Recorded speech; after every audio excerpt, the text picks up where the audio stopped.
Apa kabar pemirsa TVR Parlemen dimanapun Anda berada, berjumpa lagi dalam program TVR 17 bersama saya Nazia Sudirja. Tepat pukul 17 waktu Indonesia Barat kami hadirkan kepada Anda sejumlah informasi paling baru dan menarik seputar kinerja dan kegiatan DPR RI yang telah disajikan oleh redaksi TVR Parlemen. Pemirsa TVR Parlemen, inilah TVR 17 selengkapnya.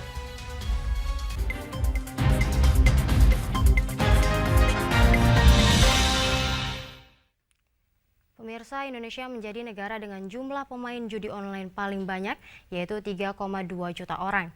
Menanggapi hal ini, Komisi 3 DPR RI desak PPATK untuk transparan dalam membuka data judi online, baik dari sisi pemain hingga bandar judi online. Indonesia menjadi negara dengan jumlah pemain judi online terbanyak, yakni mencapai 3,2 juta orang. Komisi 3 DPR RI mendesak PPATK untuk transparan dalam membuka data judi online, baik dari sisi pemain hingga bandar judi online. Anggota Komisi 3 DPR RI Muhammad Nasir Jamil menyayangkan judi online telah merambah ke hampir semua sektor, baik publik maupun privat. Untuk itu, aparat penegak hukum harus segera memberantas kasus judi online hingga tuntas. Nasir Jamil berharap aparat penegak hukum dapat menertibkan masyarakat yang terlibat judi online, bukan malah turut menjadi pemain judi online. Ternyata judi online ini juga ada di semua cabang-cabang kekuasaan. Artinya oknum-oknum yang ada di cabang-cabang kekuasaan negeri ini juga main judi online begitu ya. Di legislatif, di eksekutif, dan yudikatif.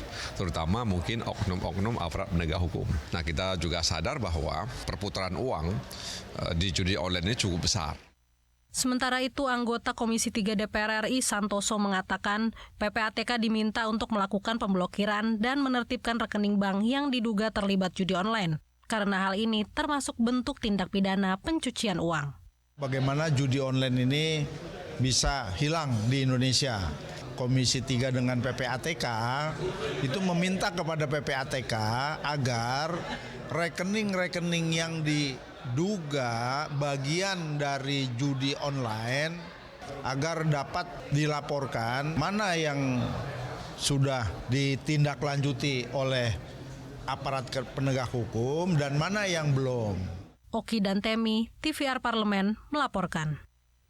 Terima kunjungan delegasi Parlemen Thailand, Wakil Ketua Badan Kerjasama Antar Parlemen DPR RI dukung pertumbuhan dan keunikan demokrasi negara-negara di kawasan ASEAN guna mewujudkan sistem pemerintahan yang berkedaulatan rakyat. Terima kunjungan delegasi Parlemen Thailand, Wakil Ketua Badan Kerjasama Antar Parlemen DPR RI mendukung pertumbuhan dan keunikan sistem demokrasi negara-negara di kawasan ASEAN untuk mewujudkan pemerintahan yang berdasarkan kedaulatan rakyat. Putu Supatmarudana mengungkapkan kunjungan Parlemen Thailand ke DPR RI untuk menjaga konsistensi hubungan kedua negara yang telah berjalan dengan baik.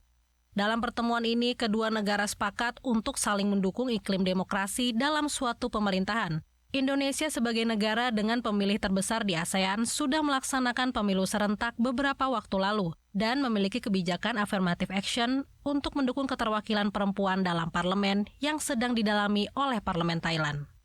Di ASEAN kita ingin saling mensupport demokrasi yang kita ingin bangun. Dengan kunjungan antar parlemen justru kita ingin memastikan bahwa kehidupan demokrasi di kawasan ini harus terus tumbuh baik, mudah-mudahan menjadi inspirasi bagi demokrasi di dunia. Dan ASEAN punya keunikan demokrasi, tentu ini harus kita sampaikan. Tidak boleh ada kekuatan besar dari eksternal untuk mengintervensi demokrasi kita. Indonesia dan Thailand harus mengambil langkah-langkah strategis, take a lead, bahwa demokrasi with unique way of ASEAN ini harus dijaga dan kita promosikan ke tingkat global. BKSAP DPR RI bersama dengan Parlemen Thailand juga membahas terkait peran Indonesia dan Thailand dalam mendukung isu-isu di forum internasional, khususnya terkait isu kemanusiaan di Myanmar dengan mengimplementasikan 5-point konsensus. Melalui dukungan Indonesia dan Thailand, Putu berharap Myanmar ke depan dapat aktif kembali di forum ASEAN atau AIPA. Fitian dan Kristio, TVR Parlemen melaporkan.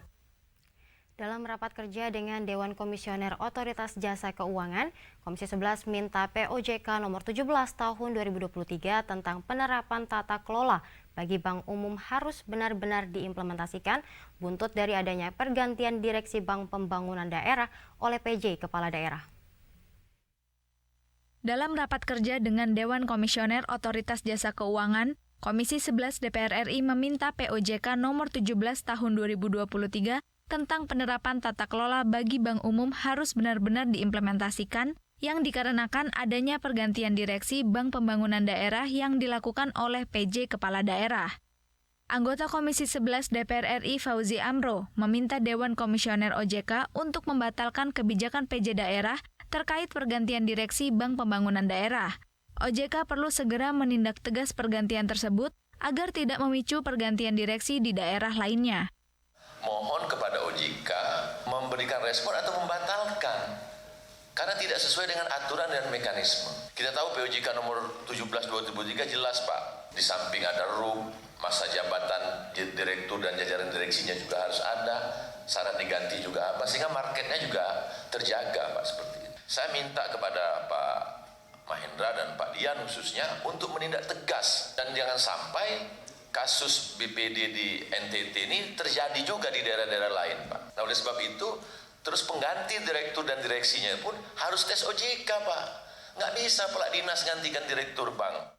Lebih lanjut, Fauzi Amro menolak keputusan atas pemberhentian direksi dan komisaris di salah satu bank daerah yang dilakukan oleh PJ Daerah karena melanggar peraturan Otoritas Jasa Keuangan nomor 17 tahun 2023. Adapun pergantian direksi dan pengurus Bank Pembangunan Daerah membutuhkan persetujuan dan penilaian dari OJK sebelum diputuskan dalam rapat umum pemegang saham. Andri Danrian, TVR Parlemen, melaporkan. Berdasarkan survei terbaru Litbang Kompas, terdapat rekam kenaikan citra publik terhadap DPR RI yang mencerminkan kinerja DPR RI yang semakin efektif dan tepat sasaran. Informasi selengkapnya sesaat lagi, tetaplah di TVR 17.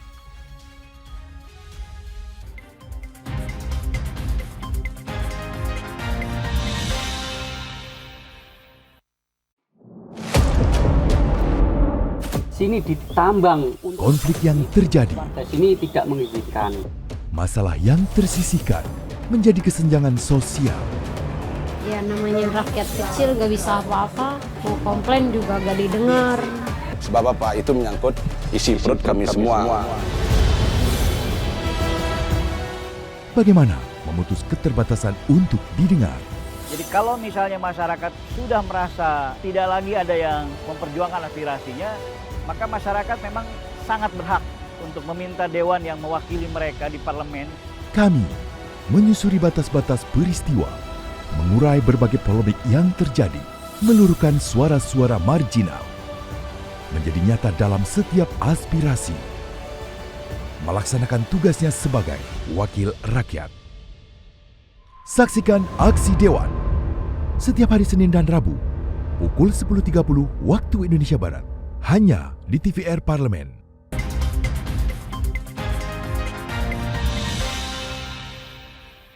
Anda kembali menyaksikan TVR 17.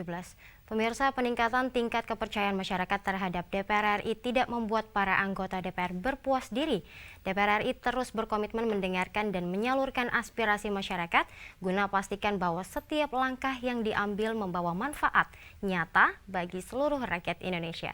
Apa saja sepak terjang DPR periode 2019 hingga 2024 ini? Saksikan informasi mendalam yang telah disajikan oleh tim redaksi TVR Parlemen dalam segmen editorial Parlemen. Berikut ini.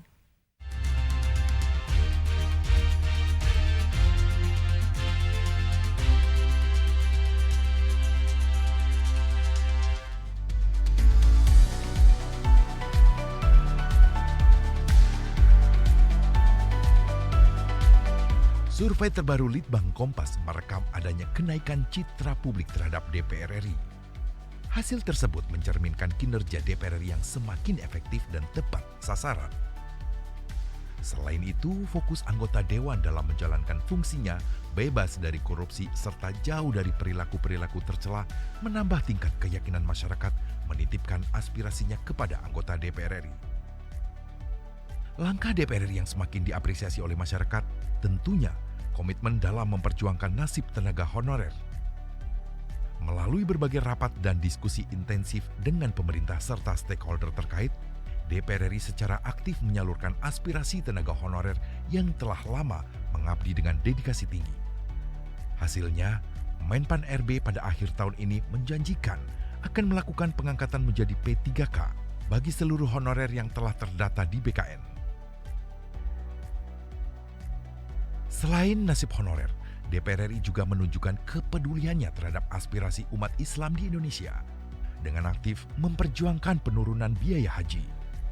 Melalui berbagai forum dan rapat kerja dengan Kementerian Agama serta Badan Pengelola Keuangan Haji, anggota DPR RI secara konsisten menyuarakan pentingnya efisiensi dan transparansi dalam pengelolaan dana haji. Upaya ini meliputi evaluasi menyeluruh terhadap komponen biaya yang dapat ditekan, serta pengawasan ketat terhadap pelaksanaan pelayanan haji agar tetap berkualitas namun lebih terjangkau. DPR RI dengan tekun dan dedikasi yang tinggi juga telah membahas sejumlah undang-undang yang terbukti urgen dan sangat dibutuhkan oleh masyarakat. Seperti Undang-Undang Tindak Pidana Kekerasan Seksual atau TPKS, Undang-Undang Kesejahteraan Ibu dan Anak atau KIA, serta revisi Undang-Undang Desa. Melalui proses legislatif yang transparan dan inklusif, DPR RI mendengarkan aspirasi berbagai lapisan masyarakat dan memastikan bahwa setiap regulasi yang dihasilkan benar-benar menjawab kebutuhan mendesak di lapangan. Undang-Undang TPKS misalnya dirancang untuk memberikan perlindungan hukum yang lebih kuat bagi korban kekerasan seksual dan memastikan penegakan hukum yang tegas terhadap pelaku. Sementara itu, Undang-Undang KIA fokus pada peningkatan pelayanan kesehatan bagi ibu dan anak untuk menurunkan angka kematian dan meningkatkan kualitas hidup generasi penerus bangsa. Di sisi lain, revisi Undang-Undang Desa bertujuan untuk memperkuat otonomi dan pembangunan desa serta memastikan pemerataan kesejahteraan para perangkat desa. Ya, berharap bahwa saya pribadi dan juga rekan-rekan yang lain tidak cepat berpuas diri dan terus meningkatkan kinerja-kinerja positif. Ya, saya yakin meningkatnya survei positif dari masyarakat ini juga berkaitan dengan kinerja-kinerja yang luar biasa yang telah dilakukan oleh DPR. Bukan hanya bagaimana kita melaksanakan pengawasan, kemudian juga melaksanakan fungsi-fungsi yang lainnya, tetapi juga hal yang utama adalah bagaimana kita bisa memberikan peraturan perundang-undangan yang baik yang memang dibutuhkan oleh masyarakat. Kami ingin sampaikan juga bahwasanya kalau anggota DPR ini sebenarnya yang paling bersentuhan dengan konstituen atau masyarakat gitu. Jadi kalau bertanya langsung ke masyarakat, pasti mereka lebih sering gitu dilayani, disentuh dan aspirasinya disampaikan gitu. Jadi saya lihat dari kenaikan 12% itu hal yang harusnya lebih pun gitu, karena ya kami setiap minggu, setiap bulan ada kundapil, ada reses gitu, jadi memang kami bersentuhan gitu. Ya mungkin yang ingin saya ucapkan terima kasih banyak kepada seluruh masyarakat Indonesia atas kepercayaan kepada instansi DPR ini. Tetap doakan kami, tetap berikan dukungan, kalaupun perlu ada yang dikritik, kritik yang konstruktif, karena kita tidak bisa istilahnya itu membangun bangsa sendirian, tidak bisa legislatifnya sendiri, tidak bisa eksekutifnya sendiri. Mesti seluruh elemen bangsa ini bekerja sama, gotong royong, ya biar bangsanya ini jadi lebih bagus. Meski tingkat kepercayaan masyarakat terhadap DPR RI terus meningkat, para anggota DPR RI tidak berpuas diri. Mereka menyadari bahwa kepercayaan publik adalah amanah yang harus dijaga dan ditingkatkan melalui kerja keras yang konsisten dan berkelanjutan. DPR RI berkomitmen untuk mendengarkan dan menyalurkan aspirasi masyarakat, serta memastikan bahwa setiap langkah yang diambil membawa manfaat nyata bagi seluruh rakyat Indonesia.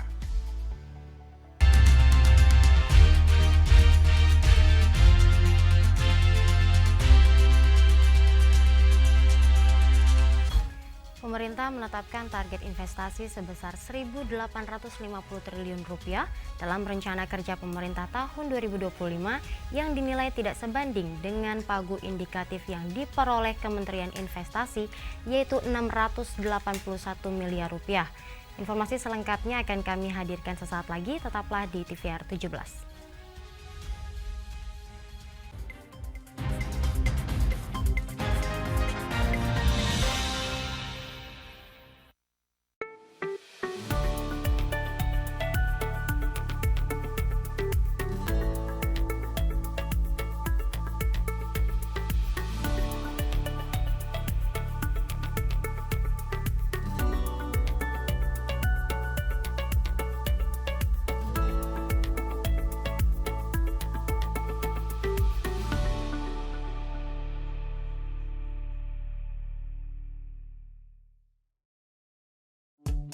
DPR RI memiliki fungsi diplomasi dalam menjalankan politik luar negeri sesuai dengan pasal 116 Undang-Undang MD3. Kontribusi aktif BKSAP DPR RI memainkan peranan penting dalam memenangkan persaingan global melalui IPU, IPA, IPPF, AIPA, dan PUIK.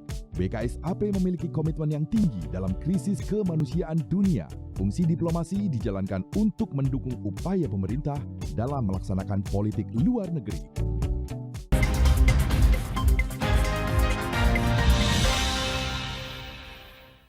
Anda kembali menyaksikan TVR 17. Pemirsa, target investasi meningkat signifikan dibanding tahun sebelumnya, yaitu 1.400 triliun rupiah dengan anggaran Kementerian Investasi yang didapat sebesar 1,2 triliun rupiah. Mampukah target itu dicapai? Untuk selengkapnya berikut laporan rekan kami Alfat Rizky dari Senayan, Jakarta. Baik pemirsa TVR Parlemen dimanapun Anda berada, seperti yang diketahui bahwa pemerintah pada tahun 2025 ini sudah menetapkan target investasi sebesar 1.850 triliun. Ini berdasarkan data dari RKP atau Rencana Kerja Pemerintah tahun 2025. Namun Menteri Investasi Bahlil ini menilai bahwa target ini tidak realistis dikarenakan adanya penurunan anggaran dari Kementerian Investasi berdasarkan pagu indikatif dalam RAPBN tahun 2025. Di mana pagu indikatif dalam RAPBN tahun 2025 Kementerian Investasi pagunya sebesar 681 miliar saja. Dan tentunya Menteri Investasi ini mempertanyakan terkait dengan penurunan anggaran di Kementerian Investasi. Lalu bagaimana dari Komisi 6 DPR RI? Sudah bersama saya anggota Komisi 6 DPR RI Bapak Haris Turino dari fraksi PDI Perjuangan untuk daerah pemilihan Jawa Tengah 9. Pak, Bapak melihatnya seperti apa Pak? Ini secara anggaran ini turun, tapi secara target ini naik Pak. Ya, nah itu Bapak melihatnya untuk bisa tetap Kementerian Investasi bisa tetap achieve target itu seperti apa? Jadi begini, bahwa penurunan pagu indikatif ya, itu tidak hanya Kementerian Investasi dan BKPM, tapi hampir semua kementerian dan lembaga memang mengalami penurunan anggaran. Itu yang kami juga pertanyakan kepada mitra kerja kami waktu menyusun RKP dan RKKL ya. Nah, mengenai target ya, ini jadi menarik nih. Ya Pak Bahlil kan seharusnya dapat target 1.850 dan kata Pak Bahlil karena dipotong separuh anggarannya maka targetnya 800 saja. Ya, jadi seolah-olah antara target dengan anggaran itu harus 100% linear. Faktanya kan tidak seperti itu. Seandainya saya ngomong, seandainya Kementerian Investasi dibubarkan, apakah berarti anggarannya nol? Apakah berarti investasi ke Indonesia nol? Kan tidak. Ya, tentu ya dengan keterbatasan anggaran yang ada, ya mau tidak mau target itu harus tercapai. Walaupun waktu itu Pak Bahlil ngomong ini adalah ilmu baru, ya karena tidak ada ilmunya bahwa anggarannya dipotong kemudian targetnya sama. Pak Haris Turino melihat sejauh ini kan dari anggaran yang tahun ini kan sebesar 1.200 triliun. 1,2 triliun, maaf. Tapi dengan target 1.400 triliun untuk investasi. Nah, sejauh ini yang sudah berjalan sudah seperti apa, Pak? Tahun ini sih estimasinya tercapai ya, dari paparan Menteri tercapai dari sisi kuantitas. Ya, kita yang akan persoalkan adalah dari sisi kualitasnya seperti apa. Ya karena ini penting kan, bukan hanya angkanya 1.400 triliun tercapai, tapi kualitasnya seperti apa, dampaknya terhadap masyarakat, ya investasi dampaknya terhadap lingkungan. Ya, ini yang harus juga dicatat, karena ini penting untuk keberlangsungan Indonesia ke depannya. Pak, kalau Pak Haris melihat sendiri terkait dengan strategi-strategi agar Kementerian Investasi bisa mencapai targetnya, ini kira-kira hal-hal seperti apa yang perlu dilakukan agar Kementerian Investasi mungkin lebih kreatif lagi untuk menarik investor Pak ke Indonesia ini? Ya, tentu ya, yang menyebabkan investasi asing masuk bukan hanya aktivitas dari Kementerian Investasi, tetapi katakan kepastian hukum. Ya, ekonomi biaya tinggi. Kalau ekonomi biaya tinggi, korupsi banyak, ya tidak akan masuk investasi asing. Ya, sebenarnya kan ini peluang yang luar biasa ketika terjadi migrasi besar-besaran dari Cina. Ya, harusnya kan bisa ditangkap oleh Indonesia. Tetapi ternyata yang dapat adalah Vietnam, yang dapat adalah Thailand. Ya, ini kan sangat disayangkan karena katakan mobil listrik Tesla ya diproduksi di Vietnam. Pasarnya kan dijual kemana sih? Ke Indonesia. Sehingga seharusnya secara keseluruhan bergerak, bukan hanya Kementerian Investasi, tapi keseluruhan dari elemen Republik ini bergerak supaya investasi asing masuk ke Indonesia. Terakhir Pak, dari Komisi 6 sendiri, ini ke depan akan mengawalnya seperti apa di saat Kementerian Investasi anggaran turun, target naik? Ya, kita tetap berpatokan pada target, ya kan. Jadi kalau walaupun Pak Bahlil ngomongnya 800, saya akan kejar tetap 1.850. Dan ini baru paku indikatif, ya kan. Dan kemarin juga kita sudah setujui usulan tambahan anggaran. Ya, sehingga saya rasa usulan tambahannya nanti akan dibahas ya di Komisi 11 ke Banggar, akhirnya ke Menteri Keuangan juga akan turun lah. Nggak mungkin akan dipotong sedemikian besar. Terima kasih Pak Haris atas waktunya. Selamat bertugas kembali Pak. Baik pemirsa, itulah wawancara saya dengan salah satu anggota Komisi 6 DPR RI, Bapak Haris Turino, di mana tadi Bapak Haris Turino itu berkomitmen juga rekan-rekan di Komisi 6 DPR RI untuk mengawal tercapainya target investasi yang masuk ke Indonesia itu sebesar 1.850 triliun rupiah, dan juga tadi juga peran dari seluruh pihak juga sangat penting untuk agar investor ini tertarik untuk mau berinvestasi di Indonesia. Pemirsa, sekian yang dapat saya laporkan. Saya Alfat Rizky kembali ke studio. Selanjutnya pemirsa, apa saja yang menjadi topik perbincangan di media online nasional pada hari ini? Usai jeda tetaplah di TVR 17.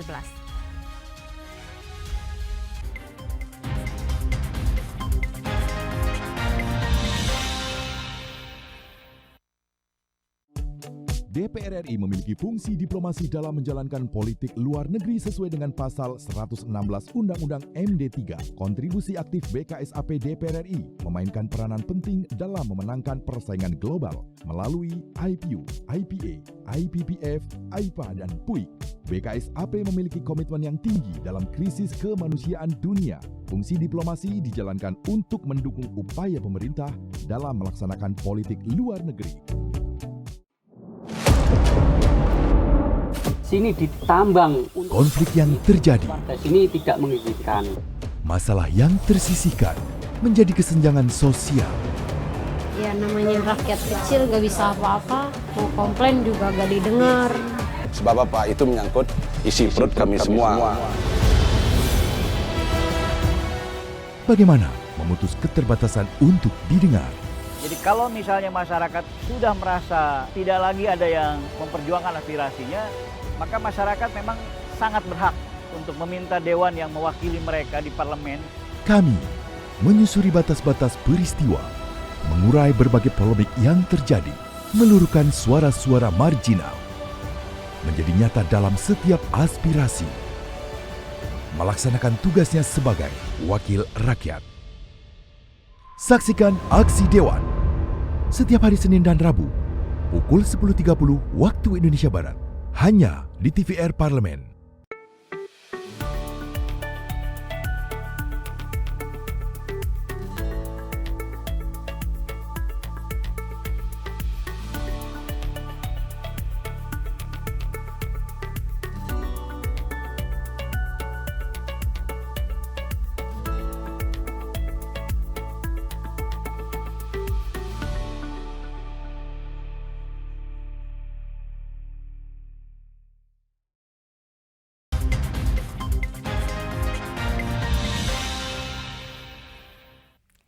Anda kembali menyaksikan TVR 17. Pemirsa TVR Parlemen, kali ini kita masuk ke segmen media online nasional. Mari kita simak isu apa saja yang menjadi sorotan media serta tanggapan dari sejumlah anggota Dewan bersama rekan kami, Diva Rizka. Silakan Diva.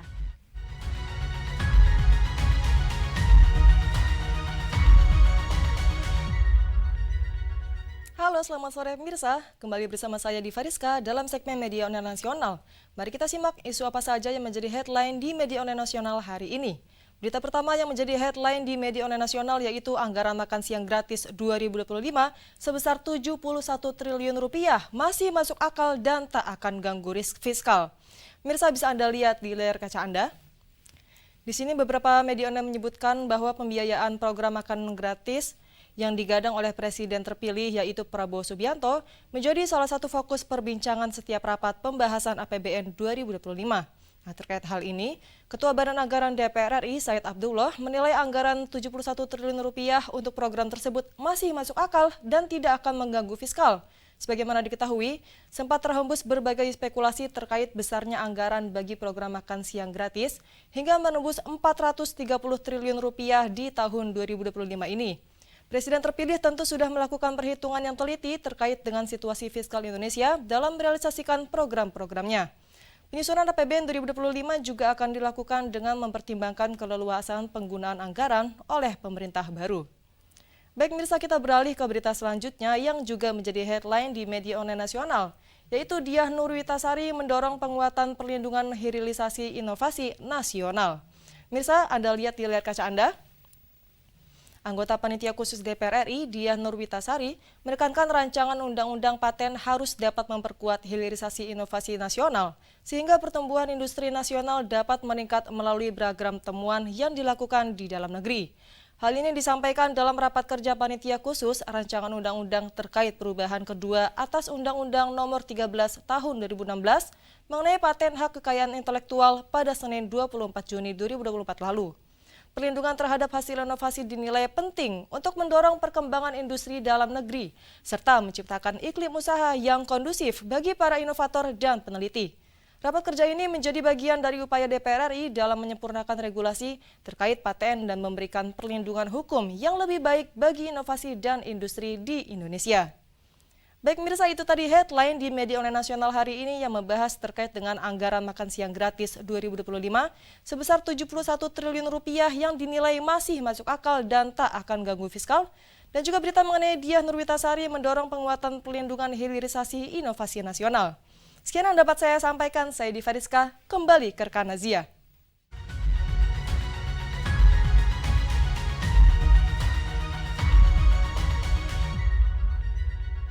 Terima kasih rekan Diva yang telah menyampaikan sejumlah update sorotan dari media online nasional pada hari ini. Pemirsa, segmen media online tadi sekaligus menutup program TVR 17 edisi sore hari ini. Saya Nazia Sudirja beserta seluruh kru TVR Parlemen yang bertugas mengucapkan terima kasih dan pamit undur diri dari hadapan Anda. TVR Parlemen, referensi Indonesia.